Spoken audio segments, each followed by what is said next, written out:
গত পরশুদিন আমাদের পাথরচাপড়ি থেকে এক দাদা ফোন করে জানান এই কুকুরটিকে কেউ বা কারা কোনো ধারালো অস্ত্র দিয়ে আঘাত করেছে এবং সেই অস্ত্রটি কান এবং চোখের মাঝখানে গেঁথে আছে। জায়গাটি গভীর ক্ষত হয়ে রয়েছে, কুকুরটিকে ধরা যাচ্ছে না। গতকাল দাদা ওই কুকুরটিকে কোনোভাবে ধরে ঘরের ভেতর ভরে রেখেছিলেন। ঘটনাস্থলে আমরা গিয়ে কুকুরটি স্টিচ করি এবং প্রয়োজনীয় মেডিসিন ওকে দেওয়া হয়।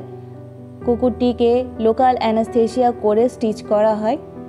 কুকুরটি ভালো আছে, খুবই ভালো বাচ্চা, খুবই শান্ত বাচ্চা। মানুষ কি করে যে এত হিংস্র হয়ে উঠছে জানা নেই। দিন দিন যেন মানুষের মধ্যে থেকে মান আর হুঁশ বিলুপ্ত হয়ে যাচ্ছে। ঘটনাস্থলে গিয়ে একটা জিনিস খুব ভালো লাগলো, সেখানকার স্থানীয় এই পরিবারটি এবং তার আশেপাশে কয়েকটি পরিবারই কুকুরটিকে খুব ভালোবাসেন। আমরা ওনাদের মেডিসিন দিয়ে এসেছি। পরবর্তী আপডেট অবশ্যই জানাবো, সময় একটু লাগবে কারণ ক্ষতস্থান যথেষ্ট গভীর।